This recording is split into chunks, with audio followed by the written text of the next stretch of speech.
Okay, we're going to take a quick look at Gawler Race 3 on Oaks Day, where we found one that goes around on the 7-2 line, 4.50. The runner we're interested in here is number 2, Fort Necessity. Okay, this is a Snitzel youngster from the Paul Cedar Yard. We go down to the form of it first, have a quick look around. Okay, this horse comes into this race second up from a spell. On the back of some pretty decent form last preparation. Total Forgive run first up from a spell where it failed here behind Military Forces and Incomparable at Murray Bridge. The runs we're really interested in is this run back here at Murray Bridge, first up from a spell last prep on the 10th of May, where it ran second to Flip to Gawler, and also the second to Adelaide, the next start at Murray Bridge, also over the 900 metre trip. The overall depth of this race is fairly weak, so we'll just go and have a quick look at these two maidens first from a form perspective.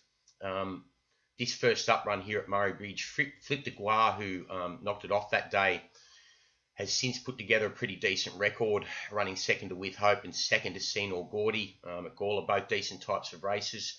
Now with a career mark of 5 starts for 1 win and 2 seconds by Hassan, decently bred. The horse that's ran third in the race, He's Got Skills, was a further 1.4 lengths back, decent margins further back through the field. The third horse home, as you can see, has made the form stand up. He's Got Skill. Needy Rocket, who finished back in fourth.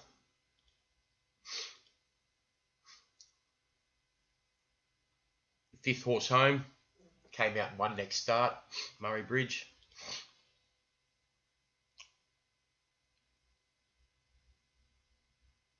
Sixth horse home, Dandy Mandy.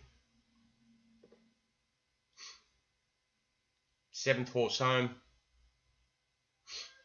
well beaten by other horses as well. Now, the second up run, we can see the horse that's knocked it off that day, Flip to Gawler. It's now won 2 from 10. The horse back in third, then came out and ran second at Strathalbyn. Knocked off We Are Bomber Fans at Strathalbyn the start after that.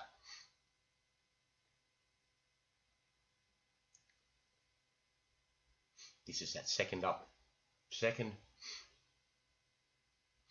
The horse that's ran fourth. Then Frank's that Senor Gordy form line. Goes to Alice Springs, puts a couple together. The horse that's ran fifth comes out and wins 2 starts later at Alice Springs after running third at Strathalbyn. So the form's starting to stack up, as you can see, to suggest it's well up to winning a maiden of this sort of level. Now, as we said, the overall depth in the race isn't that great, and the real exposed form horse with the runs on the board now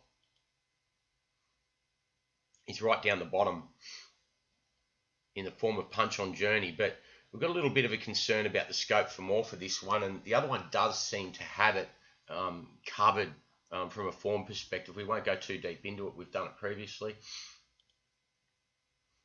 Now, if we go and have a look at this market, let's bring it up.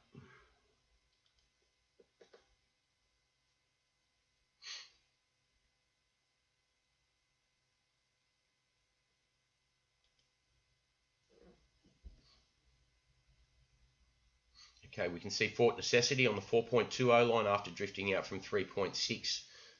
The ones in the market below it, Barabba Gold, who we don't really rate in the race, and Punch on Journey, which is a major scene danger, and also Datura. But Fort Necessity by Snitzel, decent pedigree, has a exposed form on the board, only needs to bring it to the racetrack second up from a spell, which we think it's well capable of doing here. Smart yard. They've come to the right type of race to get its maiden win at the $4.20. It really is a value runner. We're happy to have it at around the $3 mark in this sort of race. Drawn barrier 2. Ticks all the right boxes for us. Gawler Race 3, number 2, Fort Necessity.